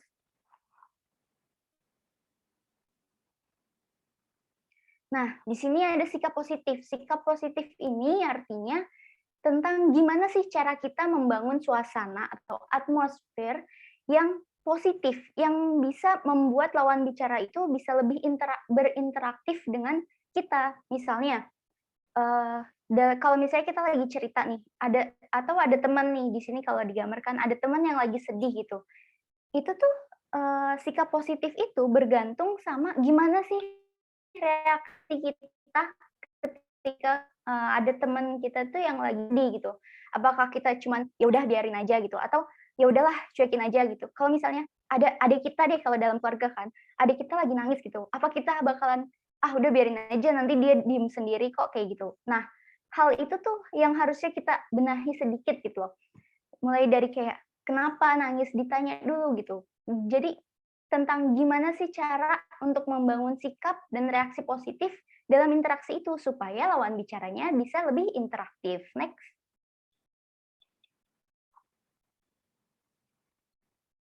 Nah, di sini adalah strategi yang terakhir teman-teman, yaitu kesetaraan. Kita sering kan kayak ngerasa kalau misalnya lagi cerita sama orang tuanya itu ngerasa kayak pengalaman gue kan lebih banyak daripada kamu gitu kan, kayak pengalaman mama tuh lebih banyak daripada kamu gitu, mama tuh paling tahu kayak gitu. Atau kalau misalnya kita lagi ngobrol sama kakak gitu, itu tuh kayak pendapat aku kan nggak penting, atau yang lebih ini lagi deh, yang lebih friendly lagi atau yang lebih deket lagi sama lingkungan kita, itu ketika ditanya mau makan apa, jawabannya terserah.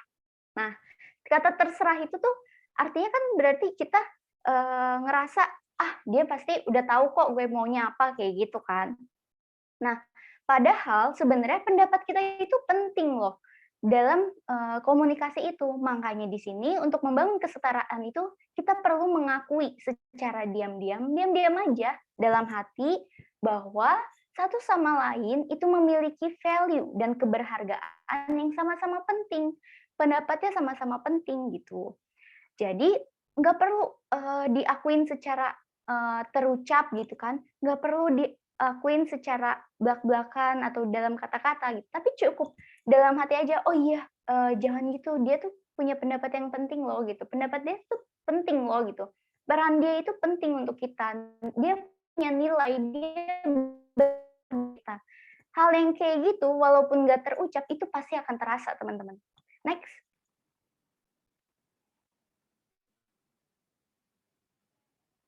Nah, dari yang sudah kita pelajari tadi nih, mulai dari psikologi komunikasi, dari materinya Bang Helmi tadi, sampai ke tentang komunikasi interpersonal dalam keluarga, itu kita semakin menyadari nggak sih, bahwa nggak semua komunikasi itu bisa didengarkan, nggak semua komunikasi itu dalam bentuk kata-kata atau ucapan yang bisa dikatakan gitu.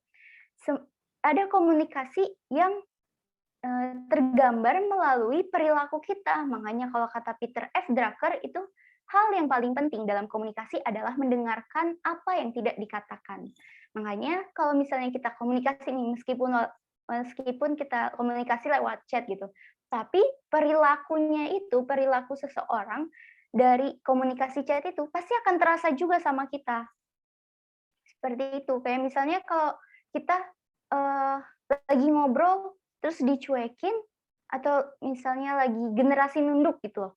Kayak jalan terus nyebrang jalan, kitanya nunduk aja kayak gitu kan. Itu kan kayak komunikasi yang kita tuh sebenarnya nggak ngomong apa-apa gitu, tapi dari situ kita tahu gitu arti dari komunikasi itu gitu. Jadi kalau misalnya kita lagi ngomong terus dicuekin atau lagi ngomong terus kita main HP kayak gitu, itu lawan bicara itu akan merasa kalau dia itu diabaikan gitu. Nah, itulah komunikasi yang didengarkan tapi tidak dikatakan. Terima kasih teman-teman. Selanjutnya saya kembalikan kepada moderator untuk Kak Dipa. Ya, makasih banyak Kak Aya atas penyampaian materinya yang sungguh menarik sekali. Demikianlah kedua materi yang telah disampaikan oleh Bang Helmi dan Kak Aya. Selanjutnya kami akan membuka sesi tanya-jawab yang dimulai dengan pertanyaan yang telah dikirimkan oleh teman-teman di grup WhatsApp dan diikuti dengan pertanyaan yang dikirimkan di grup chat webinar ini. Pertanyaan pertama dari Kak Ingrid Dewanti untuk Kak Aya. Pertanyaannya, bagaimana cara mengatasi atau memberi pengertian kepada orang tua? Karena menurut saya, sebagai seorang anak, jika kita memberikan pengertian kepada orang tua itu kurang baik, dan bisa menerima penjelasan itu akan menjadikan gap antara kita dan orang tua, terutama tentang berita hoax yang juga banyak di-share di beberapa grup di WhatsApp, terutama pada saat pandemi seperti ini, di mana kekhawatiran dan kepanikan sedang mendominasi pikiran masyarakat. Ya, dipersilakan kepada Kak Aya untuk menjawab soalan tersebut. Ya, terima kasih kepada Kak Diva yang sudah menyampaikan pertanyaannya, dan juga terima kasih untuk yang sudah bertanya. Untuk bisa masalah hoax itu untuk bisa mendiskusikannya ke orang tua, kita tentunya harus dimulai dari strategi yang tadi dulu kan, kayak sebelum kalau kita langsung mengevaluasi kayak, ih mama itu tuh salah tahu, itu hoax tahu, pasti orang tuh bakalan ngerasa nggak nyaman, mereka pasti bakalan ngerasa tersinggung kayak, ih apaan sih nih anak kok tiba-tiba langsung bilang salah aja gitu. Tapi kalau misalnya kita punya keterikatan, kita punya keterbukaan, kita punya hubungan yang erat sama orang tua itu, kayak misalnya dari sebelum itu tuh kita sering diskusi gitu kan, sering diskusi sama orang tua, iya tahu mah ini tuh kayak gini gitu. Terus jadi begitu ada hoax yang orang tua ngerasa, ah ini nih hoax nih, ah ini gimana ya, ini begini. Tapi kalau misalnya kita punya kerekatan hubungan sama orang tua, itu tuh kita bisa jadi lebih mudah nyampeinnya. Karena apa? Kuncinya adalah kepercayaan. Orang tua itu percaya sama anak kalau, oh iya anak gue pasti ngomong, kalau itu hoax tuh nggak cuma asal ngomong loh, pasti anak gue tuh ngomong, bilang itu hoax itu tuh karena dia punya dasar-dasarnya, alasan-alasannya, basic-basicnya gitu loh. Kayak, oh iya itu hoax karena menurut ini tuh sebenarnya kayak gini, menurut ahli terus ini tuh sebenarnya seperti ini, kayak gitu kan. Nah, oleh karena itu untuk bisa bilang ke orang tua untuk mengurangi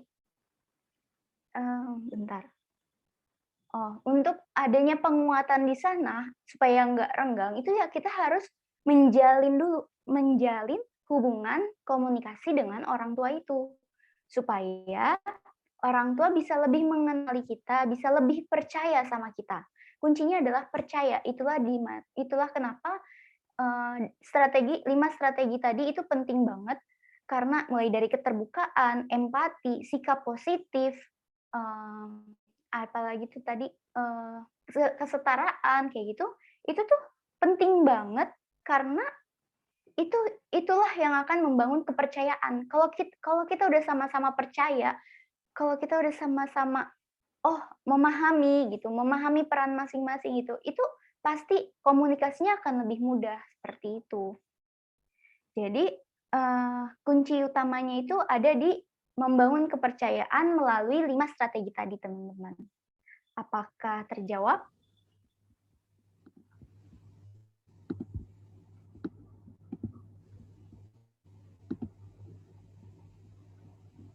Atau Bang Helmi juga ingin menambahkan dari jawaban saya?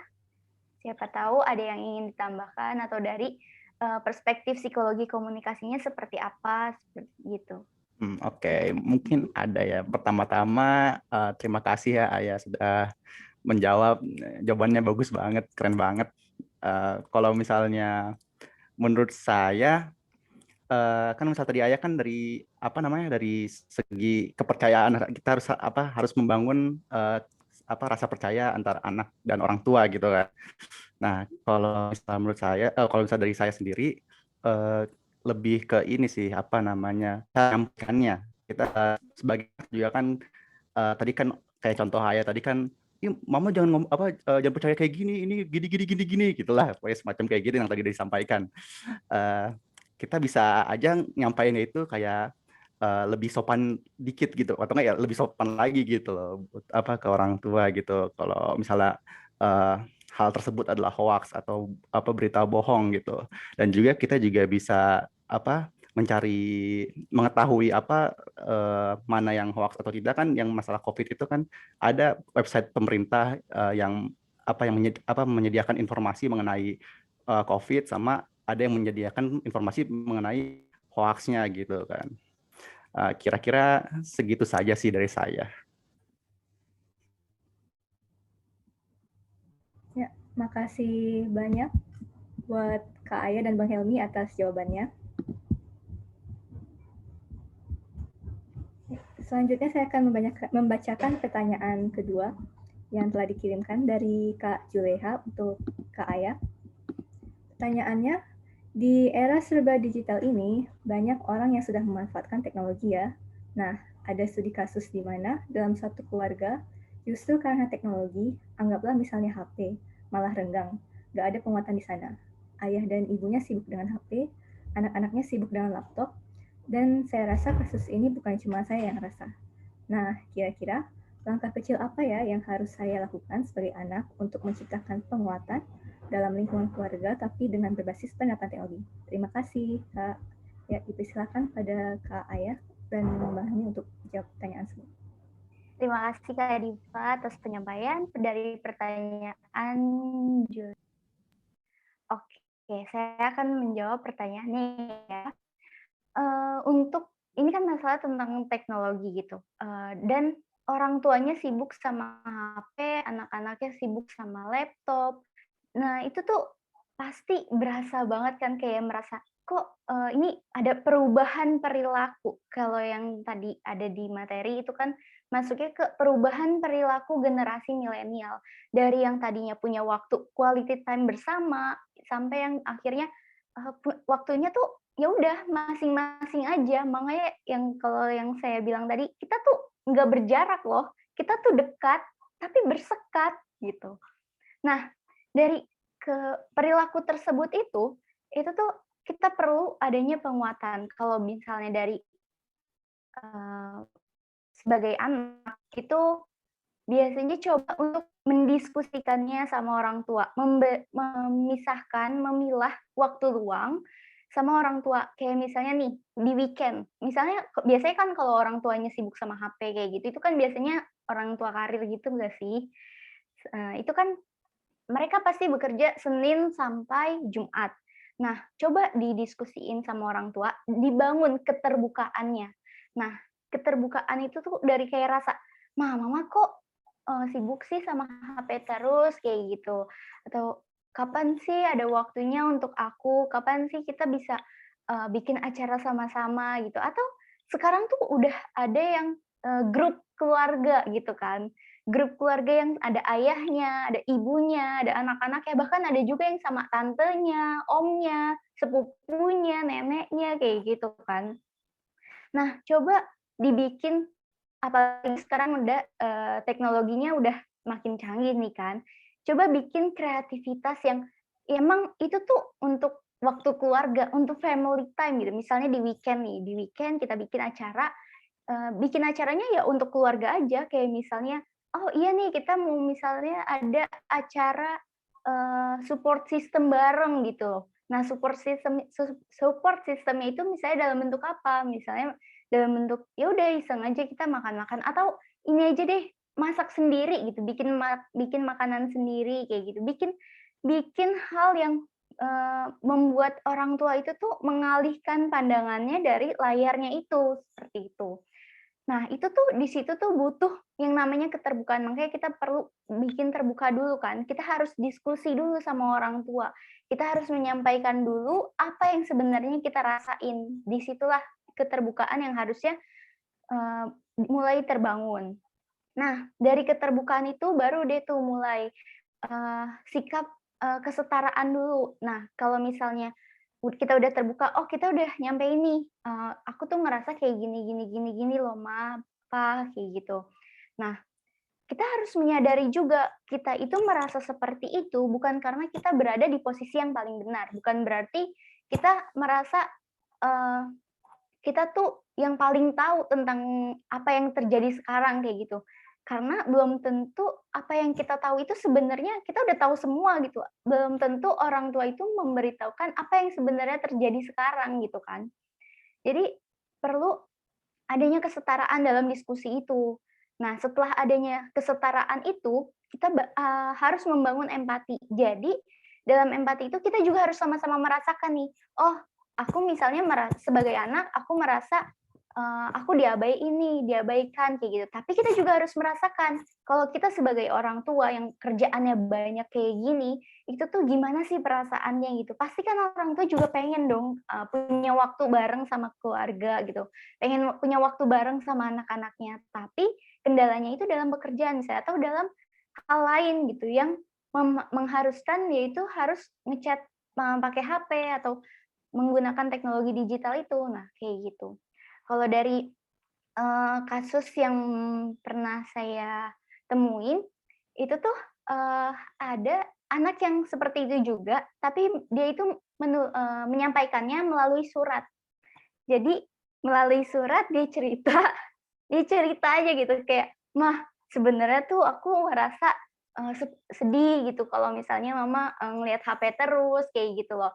Kalau misalnya Mama tuh sibuk kerja terus gitu, padahal kan satu hari ada 24 jam ya. Nah, 24 jam itu dari Senin sampai Minggu, ada 7 hari. Masa nggak ada sih, Mah, 1 hari aja untuk anaknya. Anaknya loh, buah hatinya gitu, yang udah susah payah dilahirkan gitu. Apa nggak ada gitu kan. Nah, coba, tapi itu dia nulisnya dari surat gitu, karena dia merasa takut untuk cerita sama orang tuanya, takut untuk merasa terbuka itu gitu. Jadi dia nulisnya lewat surat karena saking hati-hatinya, saking takut orang tuanya tersinggung, saking dia tuh takut kayak, aduh nanti kalau aku cerita nanti aku diprotes kayak gini nggak ya, kayak gitu. Semoga terjawab ya teman-teman, khususnya Juleha. Ya, terima kasih banyak Kak Aya atas jawabannya. Pada Kak Juleha, apakah sudah terjawab?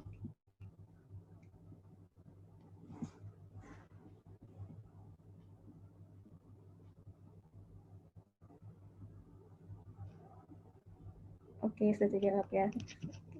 Baik, selanjutnya saya akan membacakan pertanyaan yang teman-teman kirim di chat box Zoom. Pertanyaan pertama dari Kak Maudi. Bagaimana cara mengubah pola komunikasi antara orang tua dan anak? Ya, dipersilakan pada Kak Aya atau Bang Helmi untuk menjawab.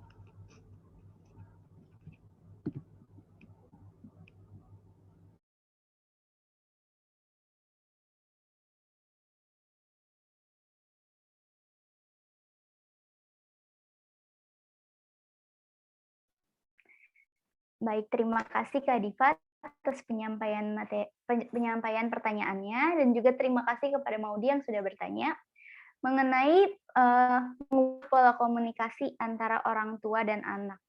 Tadi kan kita udah belajar nih tentang pola komunikasi apa sih yang paling baik, dan mungkin maksudnya mau di sini kita mau mengubah ke pola komunikasi yang lebih baik gitu kan. Seperti yang sebagaimana kita sama-sama tahu, itu kan generasi itu kan terus berkembang ya, bukan berarti generasi milenial yang sekarang ini tuh udah yang paling canggih gitu. Untuk kedepannya pasti bakalan ada generasi yang lebih canggih lagi gitu, karena teknologi itu terus berkembang gitu, dan zaman itu terus berubah. Jadi sebagai orang tua atau calon orang tua, itu kita juga akan terus belajar untuk gimana sih cara memberikan memberikan pola komunikasi atau bahkan pola asuh kepada anak kayak gitu kan. Nah, kalau misalnya kita mau mengubah pola komunikasi antara orang tua dan anak, itu kita harus dicari tahu dulu nih kira-kira kita tuh pola komunikasinya kayak gimana sih? Pola komunikasi kita tuh kendalanya di mana sih? Kayak gitu. Yang kurang itu apa? Yang bisa dipertahankan itu apa? Kayak gitu. Nah, kalau misalnya kita bisa mempertahankan apa yang udah bagus kita pertahankan, dan yang kurang kita perbaiki kan. Nah, dari yang kurang itu kita dilihat dulu apakah kita bisa kita dulu nih semua dimulai dari diri kita sendiri dulu sebagai anak gitu atau sebagai calon orang tua. Nah, itu kita mulai dari diri kita dulu tentang gimana sih kalau misalnya kita mau dihargai, berarti kita harus menghargai kan. Kalau misalnya kita mau didengarkan, berarti kita harus mendengarkan. Nah, dari situlah sebelum kita ngomong sama orang tua atau sebelum kita protes sama orang tua, "Ih, mama tuh harusnya jangan kayak gini dong, pola komunikasinya ke aku," kayak gitu. Bukan seperti itu, tapi dengan cara menunjukkan dulu gitu, dari diri kita dulu. Kayak misalnya kalau kita mau didengarkan gitu, misalnya aku lagi ini nih, lagi cerita sama mama, tapi mama main HP terus, kayak gitu kan. Nah, itu dimulai dari kita dulu, kalau misalnya mamanya lagi cerita, kitanya jangan main HP. Nah, supaya itu tuh perilaku yang kalau kata Peter tadi tuh, itu tuh perilaku yang kita nggak ngomong kan, kita nggak ngucapin kalau kita itu merasa ini harus diubah, tapi kita menunjukkan melalui perilaku kita sendiri, seperti itu. Apakah Bang Helmi mau menambahkan? Bentar. Pertama-tama terima kasih lagi ya kepada Ayah atas jawabannya. Sangat saya juga rada bingung ini buat jawabnya, tapi dapat lumayan banyak inspirasi. Jadi kalau misalnya ngubah cara pola komunikasi ya, menurut saya sendiri itu ya benar tadi kata Ayah tadi, dengan harus membangun ini dulu ikatan kepada orang tuanya dulu. Cuman kalau misalnya saya sendiri mungkin bisa dibantu dengan teknologi ya mungkin ya. Kalau misalnya kan sekarang udah makin canggih gitu. Jadi gimana ya menjelasinnya ya? Mungkin kayak tadi yang jawaban Ayah sebelumnya itu cukup menarik perhatian saya, yang yang surat tadi itu kayaknya cara penyampaian yang benar-benar keren sih ya. Maksudnya saya juga nggak kepikiran kalau misalnya itu beneran itu berhasil gitu atau enggak bagus banget gitu. Mungkin kalau misalnya dari saya itu sih mungkin bisa kontak-kontak kalau misalnya sekarang kan udah ada HP kan, jadi kita bisa kontak-kontakan sama orang tua gitu, maksudnya nggak pakai surat lagi, bisa ngechat gitu, ngasih tahu ke orang tuanya. Kira-kira sih gitu aja sih dari saya sih. Terima kasih banyak pada Bang Helvi dan Kak Aya atas jawabannya. Pada Kak Maudi, apakah pertanyaannya sudah terjawab? Keren banget jawabannya, thank you Kak.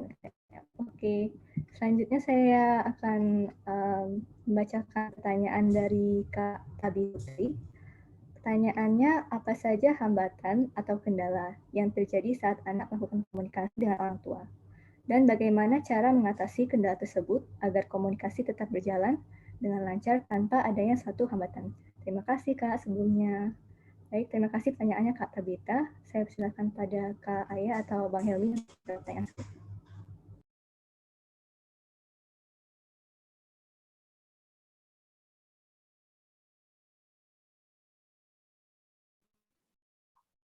Terima kasih kepada Kak Diva sudah menyampaikan pertanyaannya dari Tabita Putri.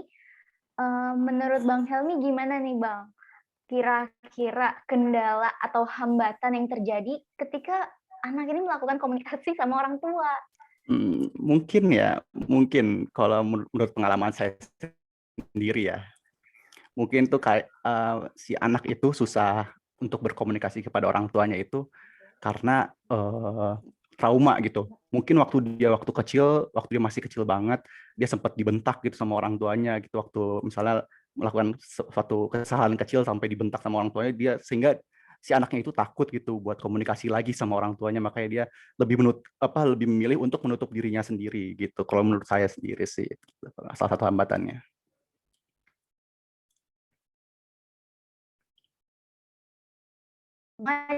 Jadi dia lebih menutup dirinya kan.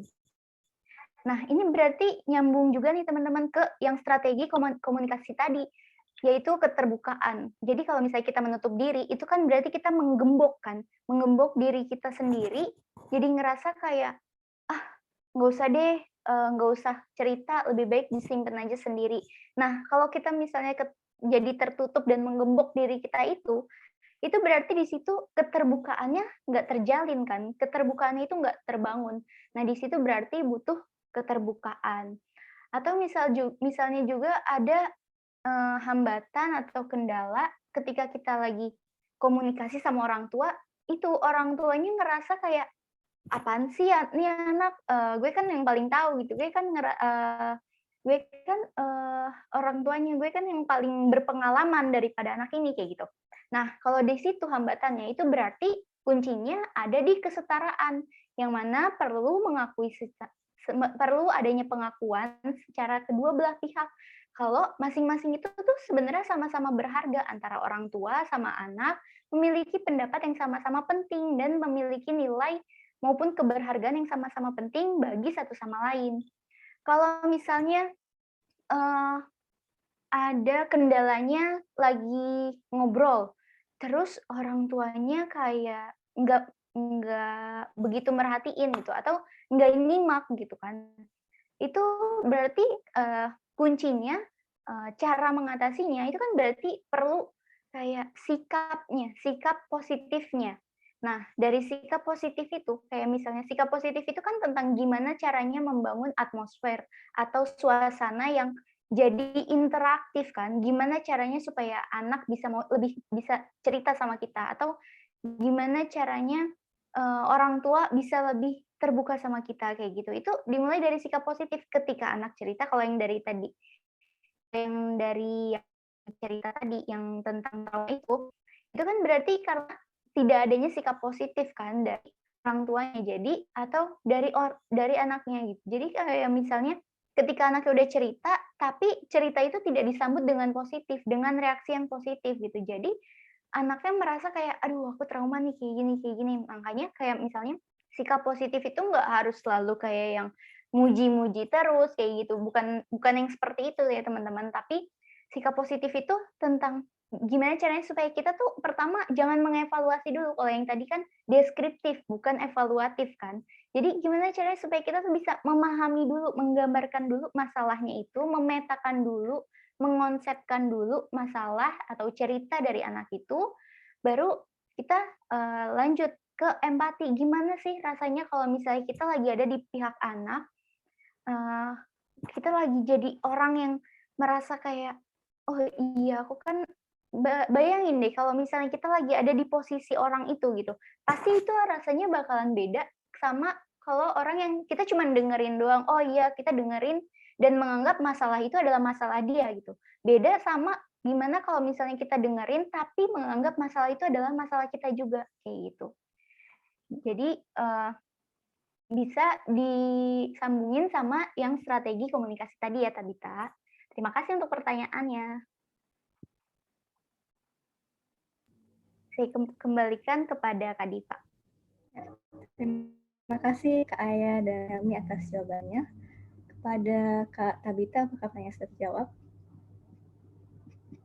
Terima kasih banyak Kak atas respon jawaban yang sangat jelas untuk pertanyaan saya. Oke, baik. Kami tutup dulu ya sesi pertanyaannya. Buat pertanyaan teman-teman yang belum kejawab, mohon maaf, bisa langsung hubungi Kak Aya atau Bang Helmi ya, misal teman-teman masih mau tanya. Oke, selanjutnya saya akan coba menyimpulkan materi kita pada ini. Berikut notulensi materi yang telah disampaikan. Pada materi pertama, mulai dari definisi psikologi yang berasal dari gabungan kata psych dan logos, lalu komunikasi yang secara garis besar dapat dikatakan sebagai proses pemindahan informasi antar individu yang bertujuan memodifikasi perilaku individu lain. Lalu, definisi dari psikologi komunikasi itu sendiri yang merupakan ilmu yang berusaha menguraikan peristiwa mental dan behavioral dalam sebuah komunikasi. Dilanjut dengan komunikasi efektif yang terdiri dari beberapa aspek antara lain pengertian, kesenangan, mempengaruhi sikap, hubungan sosial yang baik dan tidak. Selanjutnya terdapat konsep milenial yang dicetuskan oleh William Strauss dan Neil Howe. Generasi milenial ditandai oleh berkembangnya teknologi informasi yang dikenal memiliki beberapa sifat, antara lain merupakan inovator, bersosialisasi, kreatif, dan tidak sungkan berdebat di depan publik. Lalu terdapat dampak psikologis penggunaan teknologi dan komunikasi perilaku, kecanduan penggunaan yang dapat diatasi dengan kontrol diri, yang terbagi menjadi behavioral control, cognitive control, dan decision control. Lalu terdapat faktor yang mempengaruhi kontrol diri, yang berasal dari internal dan juga eksternal. Berikutnya saya akan simpulkan materi kedua tentang penguatan komunikasi milenial keluarga. Dimulai dari konsep keluarga itu sendiri, yakni unit terkecil di masyarakat yang terhubung karena adanya ikatan dalam bentuk hubungan darah, adopsi, perkawinan, dan kelahiran. Selanjutnya terdapat milenial yang secara umum memiliki sifat kreatif dan multitasking, diikuti dengan pola komunikasi orang tua anak yang terdiri dari pola otoriter, pola demokratis, dan pola permisif, di mana pola yang paling disarankan adalah pola demokratis dalam membangun pola komunikasi keluarga. Lalu terdapat strategi membangun komunikasi harmonis yang terdiri dari keterbukaan, empati, sikap mendukung, sikap positif, dan kesetaraan. Sebelum saya pamit undur diri, apakah pemateri ada sepatah dua kata yang ingin disampaikan?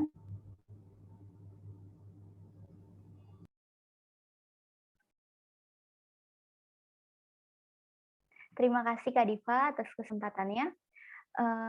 Dari Bang Helmi dulu apa gimana? Mau yang mana dulu? Mau Ayah dulu terserah, bisa. Oke deh. Kata-kata terakhirnya, tadi kan kita udah belajar nih tentang gimana sih pola komunikasi yang baik antara orang tua anak, sama apa aja sih strateginya dari kendala-kendala yang dihadapi atau hambatannya kayak gitu kan, apalagi di generasi milenial ini gitu. Dan orang tua itu pasti bakalan terus belajar karena generasi itu akan terus berkembang kan. Jadi pasti akan ada terus pelajaran baru setiap harinya dan seterusnya gitu.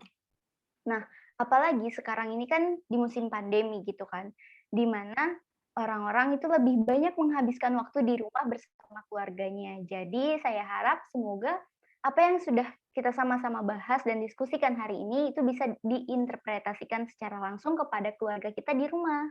Terima kasih. Baik, terima kasih Ayah atas karakternya. Kemudian saya ya. Jadi kalau misalnya kata-kata saya yang terakhir itu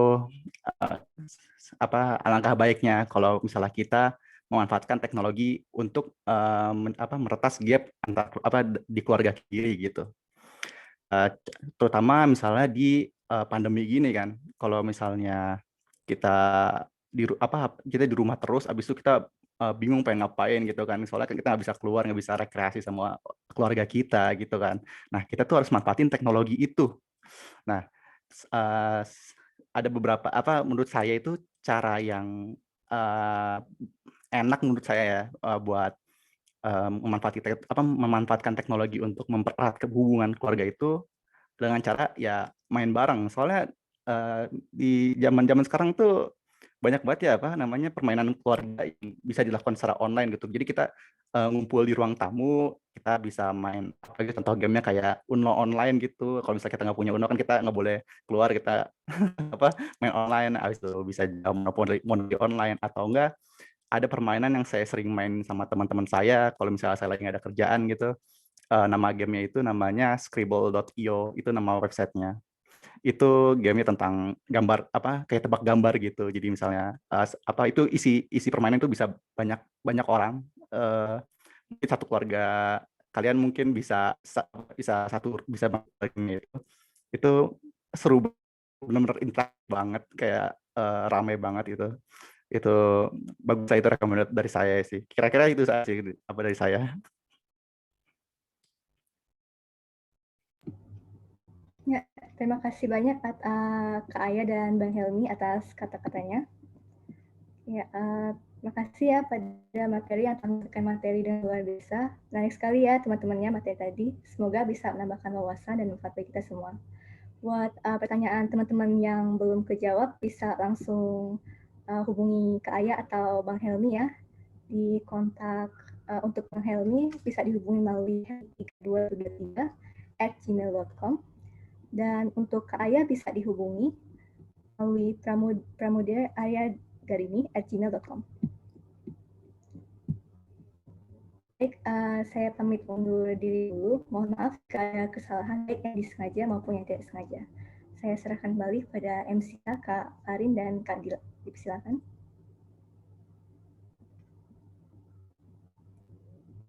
Oke, makasih banyak Kak Diva. Gimana nih teman-teman? Materinya seru nggak? Seru nggak nih teman-teman? Boleh dong dibales di chat box. Kira-kira seru ya? Seru ya pastinya dong. Narasumbernya juga keren-keren banget nih materinya yang disampaikan itu sangat bermanfaat banget buat kita. Kita jadi tahu gimana peran psikologi komunikasi di generasi milenial saat ini dan juga gimana cara kita untuk tetap menjaga komunikasi yang baik dengan keluarga. Iya, benar banget nih, Karin. Makasih ya teman yang udah tanya dan juga teman-teman yang udah on cam sama acara berlangsung. Semoga pertanyaannya kejawab ya. Sebelumnya teman-teman ada yang mau ngasih kesan atau pesan gak nih buat webinar hari ini? Kalau ada, boleh on cam. Kalau bisa on cam, boleh on cam. Iya. Ada nggak nih teman-teman?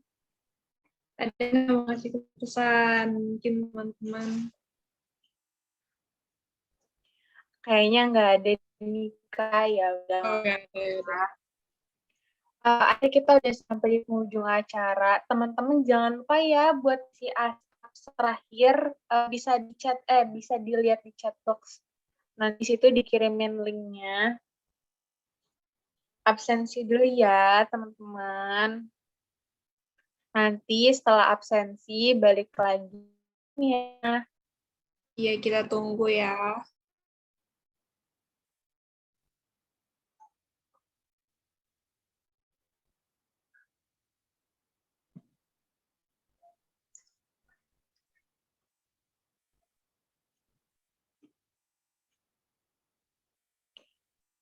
Rin, tadi ada Bu Mega kan ya? Iya, kayaknya Bu Mega udah standby dari awal acara sampai sekarang.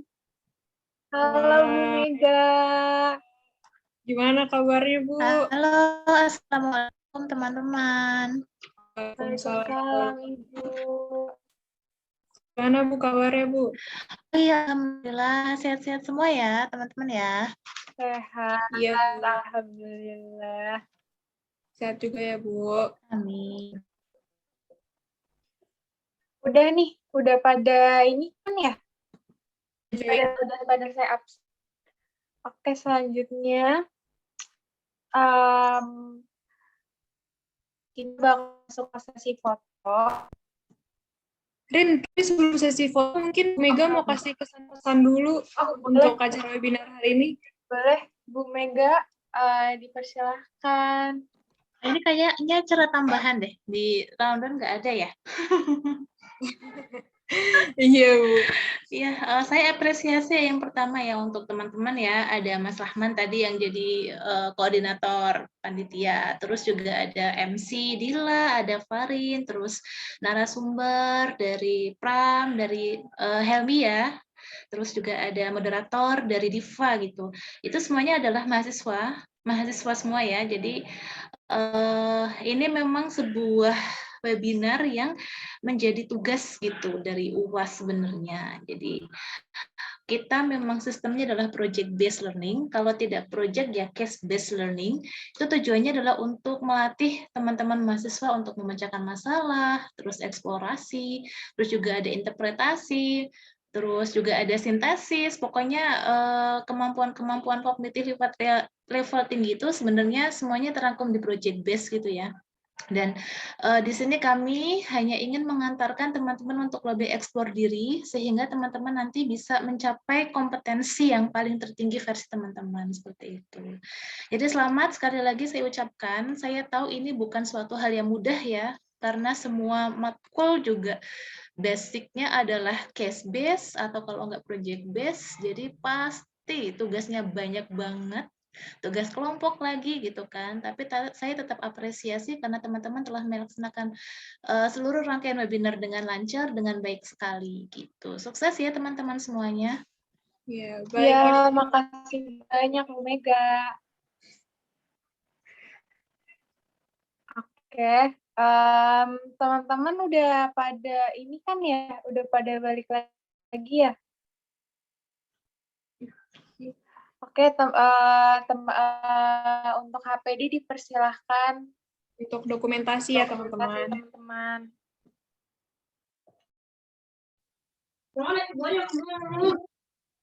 Baik, selanjutnya kita foto bersama untuk seluruh peserta dan panitia yang bisa on cam.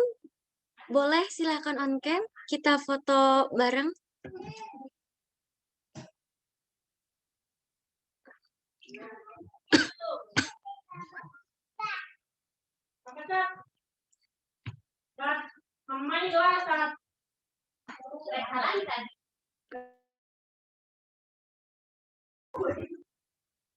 Yuk teman-teman yuk yang mau ikut foto bersama, yang mau on cam.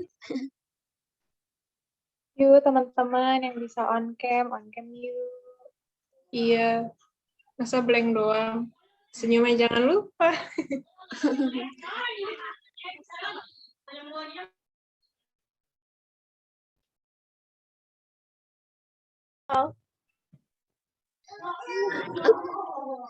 Baik, dari slide 1 dulu ya. Senyumnya.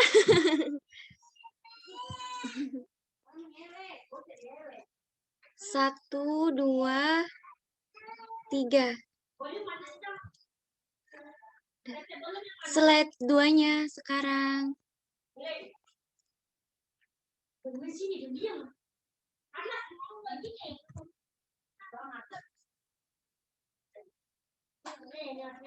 Slide 3-nya.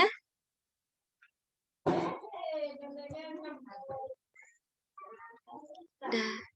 Slide 4-nya yang terakhir. Sudah, makasih teman-teman.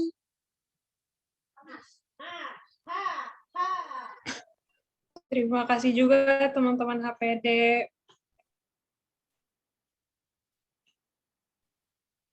Oke. Terima kasih kepada Pak Gume dan Bu Mega atas kesediaannya hadir pada acara hari ini, dan juga para narasumber serta moderator yang telah mengisi acara pada hari ini.